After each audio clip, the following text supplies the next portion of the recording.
Hey guys, it's me again. Here we go with the first of today's countries as doing free. Kind of states kind of thing.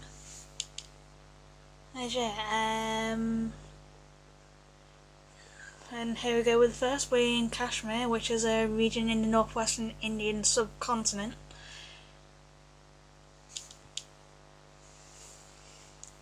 And it's bounded by the Uyghur Autonomous Region of Xinjiang, and all of the eastern and the Tibetan Autonomous Region to the east, both parts of China. And by the Indian state of Himachal Pradesh and the Punjab in the south, Pakistan in the west, and by Afghanistan in the northwest. As the region has a total area of about 85 square miles, 85,800 square miles, or 2,222,200 square kilometers. It is subject to dispute between India and Pakistan since their partition in 1947, as northern and western portions are administered by Pakistan as a compromise of Azad Kashmir, Gilgit and Baltistan. Please let me know if I said that right. As the last two being part of a territory called the Northern Areas, administered by India, and are the southern southeastern portions, which constitute the state of Jammu and Kashmir, but are slated to be split into two union territories, and the Indian-Pakistani administered portions, divided by a line of control, agreed in 1972, although neither country recognised it as an international boundary. In addition, China has become active in the area of Kashmir in the 1950s, and has controlled the northeastern part of Ladakh, or the easternmost area of the region, since 1962. As the Kashmir region is predominantly mountains with deep narrow valleys and high barren plateaus, it is relatively low-lying Jammu and Punch plains in the southwest are separated by thickly forested Himalayan foothills and the Panjshir range of the lesser Himalayas, and the larger, more fertile and more heavily populated Vale of Kashmir to the north. As the vale is situated at an elevation of about 5,300 feet or 1,600 meters, and constitutes the basin of the upper Jhelum River, and contains the city of Srinagar. As Jammu and the Vale lie in the Indian state of Jammu and Kashmir, while the Punch lowlands are largely in Azad Kashmir. As rising northeast of the Vale is the western part of the Great Himalayas, and the peak of which elevates about 20,000 feet or 6,100 meters or higher, as well as to the northeast in the high mountainous plateau of Ladakh, which is cut by the rugged valleys of the northwestward flowing Indus River. Extending roughly northwestward from the Himalayas are lofty peaks of the Karakoram range, including K2 or Mount Godwin-Austen, which is about 28,251 feet or 8,611 meters, and the second highest peak in the world after Mount Everest.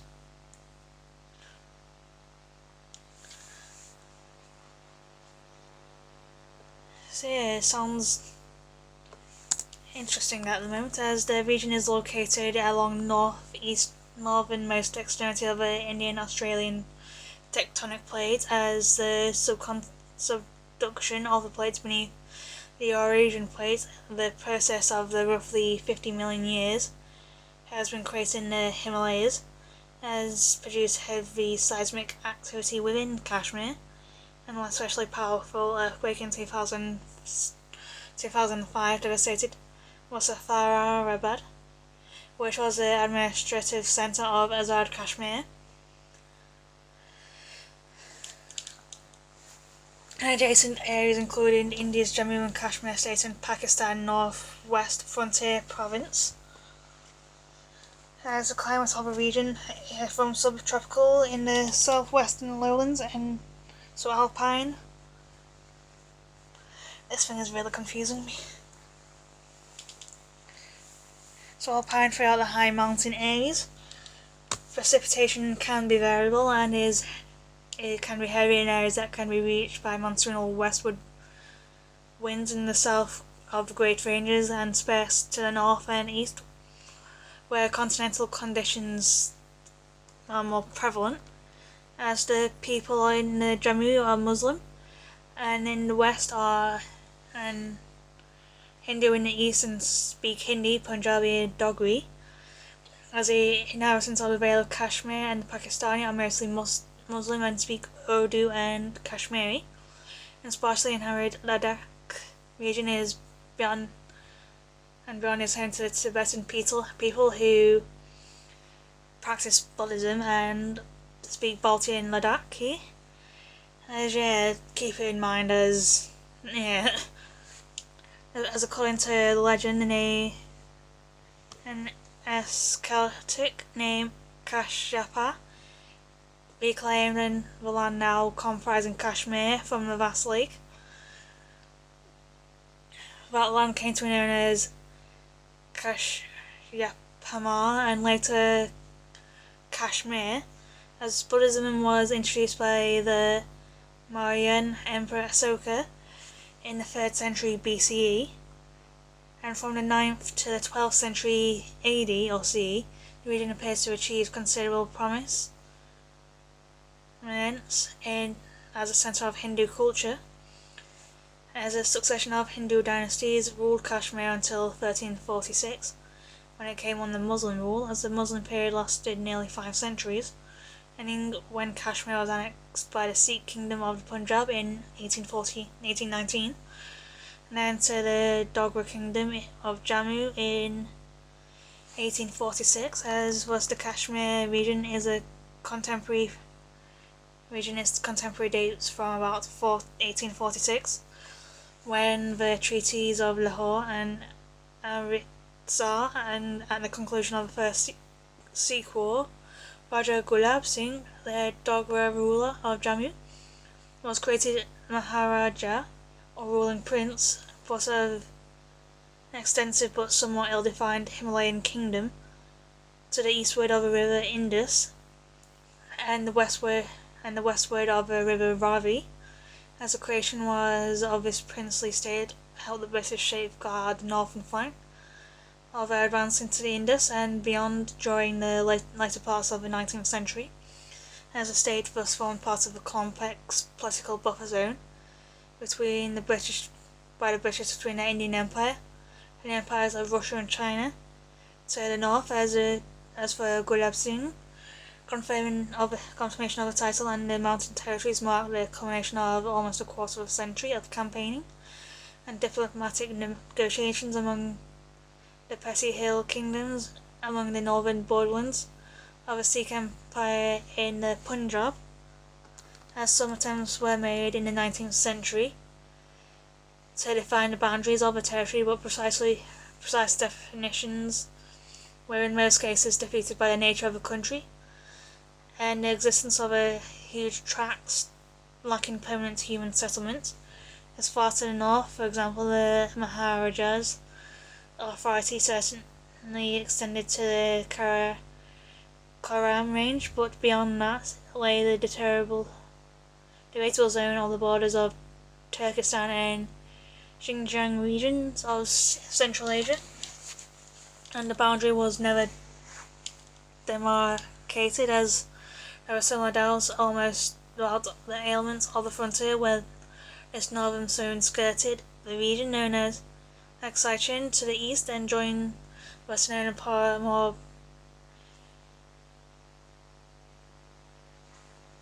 tangible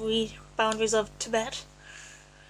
which had served for centuries as an eastern border of the Ladakh region. As a passing of boundaries in the northwest became clearer in the later decades of the 19th century, when Britain, in negotiations with Afghanistan and Russia, delimited boundaries in the Pamirs region. At that time, the Gilgit, was always understood to be part of Kashmir, was strategic regions constituted as a special agency in 1889 under a British agent. As a long problem, territory's existence was guaranteed by the United Kingdom. The weakness in its structure, as long as its preferences, were not of great consequences, but they became apparent after the British withdrawal in 1947 by terms agreed by India and Pakistan for the partition of the Indian subcontinent. As for the rules of the princely state were given to the right to opt for either Pakistan or India with certain reservations to remain independent, as Hari Singh, the Maharaja of Kashmir, initially believed that delaying the decision he could maintain the independence of Kashmir, but caught on a train of events that included revolution among the Muslim parts of the populations along the western borders of the state and the intervention of Pashtun tribesmen. He signed an instrument of accession to the Indian Union in October 1947, as it was a signal for intervention by Pakistan, which considered the state to be a natural extension of Pakistan, and by India, which intended to confirm the Act of Accession. Localized warfare continued during 1948 and funded through intercession from the UN.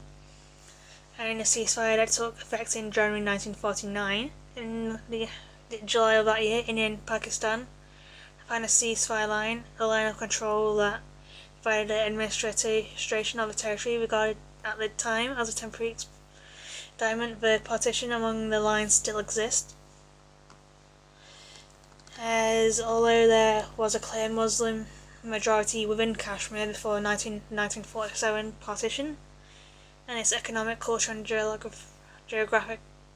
contiguity with the Muslim majority area of the Punjab could be convincingly demonstrated. The political developments during and after the partition resulted in a division of the region, as Pakistan was left with territory that, although basically Muslim in character, was thinly populated and relatively inaccessible.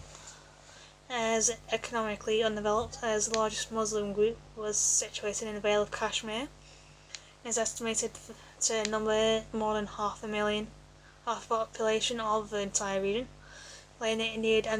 Indian administered territory, with its former outlets via the Helmand Valley route blocked. As many proposals were subsequently made to end the dispute over Kashmir, but tensions mounted between the two countries following the Chinese incursion into Ladakh in 1962, and warfare broke out between India and Pakistan. 3 years later, in 1965, as a ceasefire was established in September, following an agreement signed by the two sides in Tashkent, which is in modern-day Uzbekistan, in early 1966, in which they resolved to try and end the dispute by peaceful means, as fighting still flared up again as the two in 1971 as part of the Indian-Pakistan war that resulted in the creation of Bangladesh. An accord signed in the Indian city of Shimla in 1972 expressed hope that henceforth the countries in the region will be able to live peacefully with each other, as it was widely believed that Zulfikar al-Bhutto, then Prime Minister of Pakistan, might have tactically accepted the line of control as a de facto border, although he later denied this, and after he was arrested in 1977, executed 2 years later in 1979.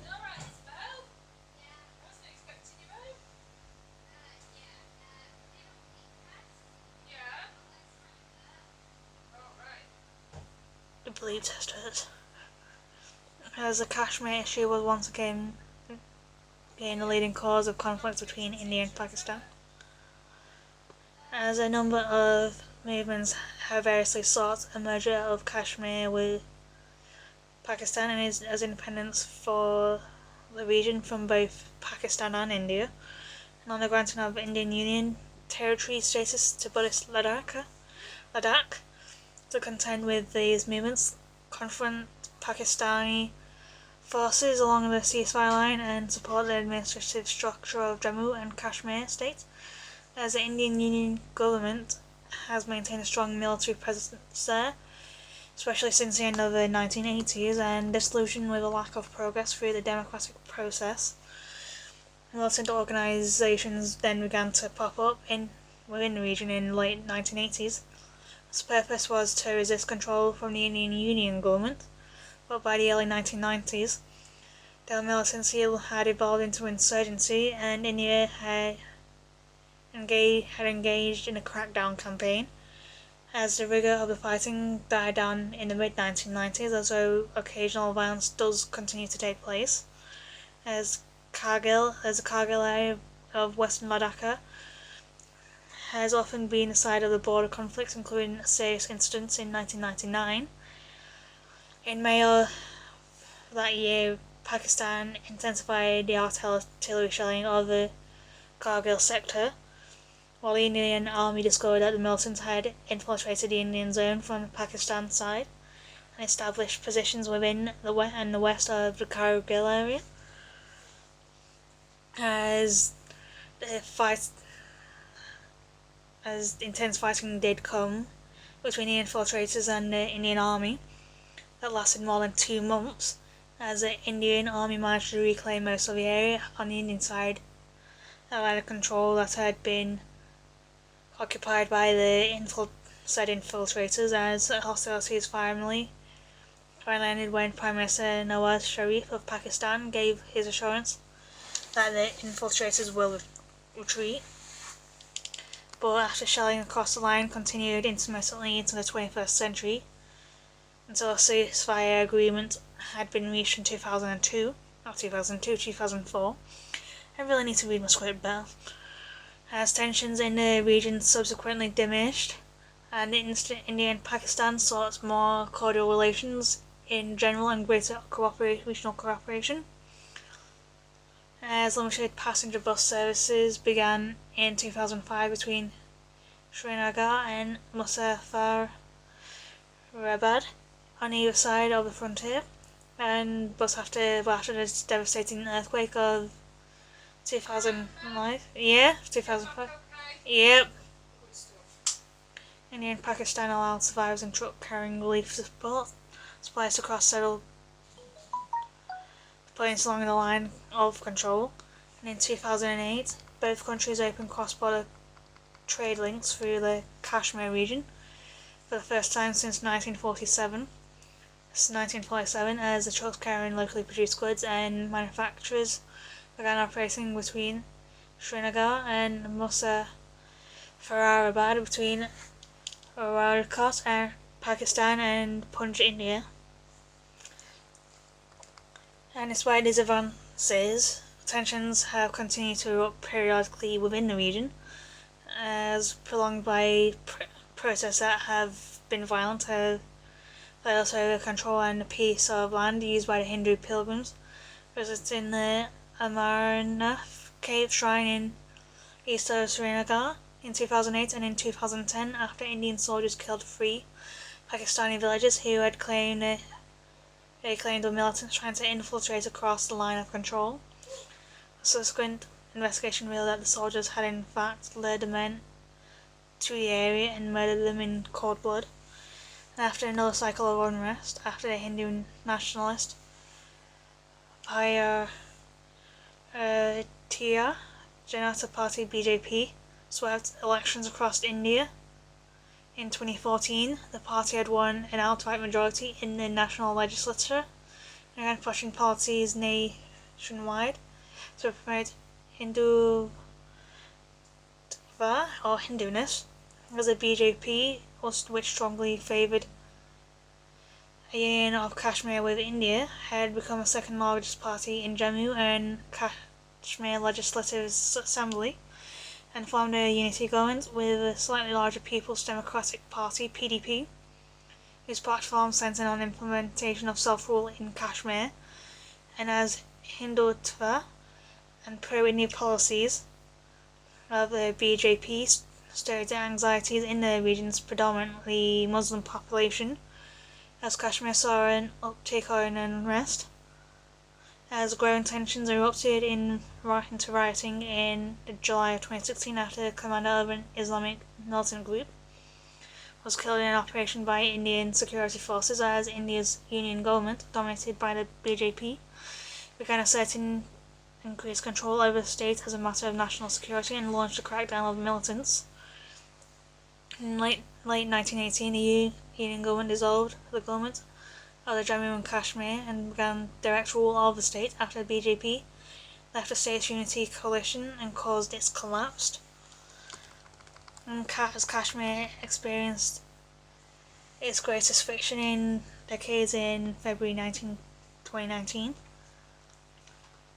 as on the 14th of February, a suicide bomber was associated with a militant separatist group killed about 40 members of an Indian Central Reserve police force. It was the deadliest attack on the Indian security forces in at least 3 decades.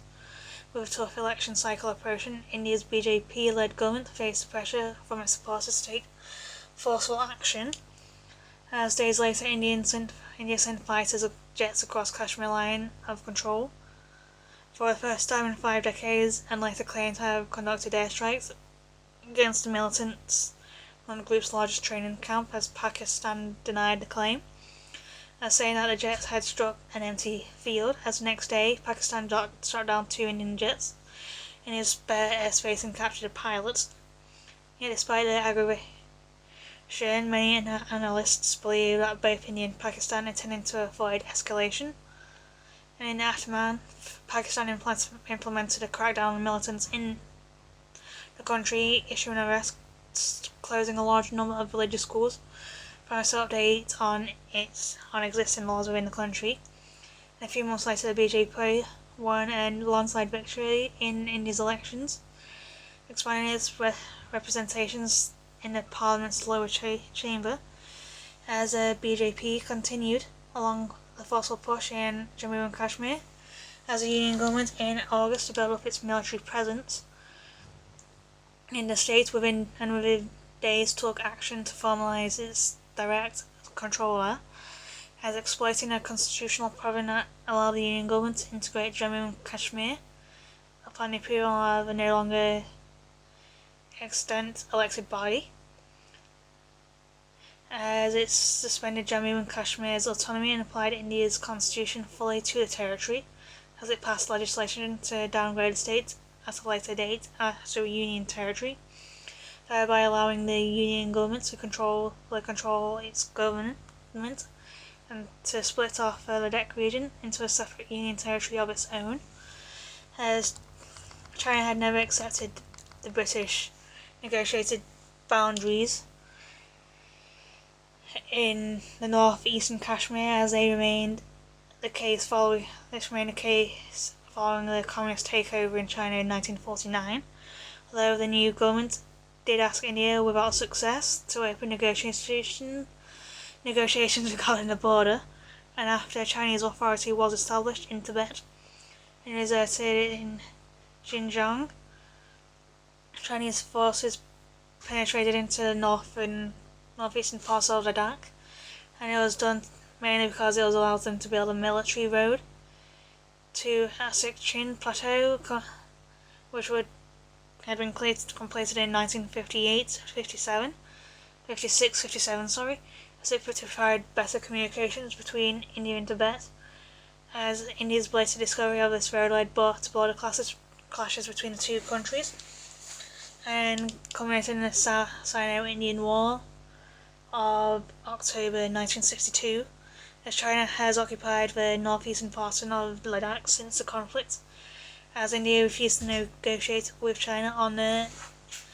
alignment of the Ladakhi boundary in the area,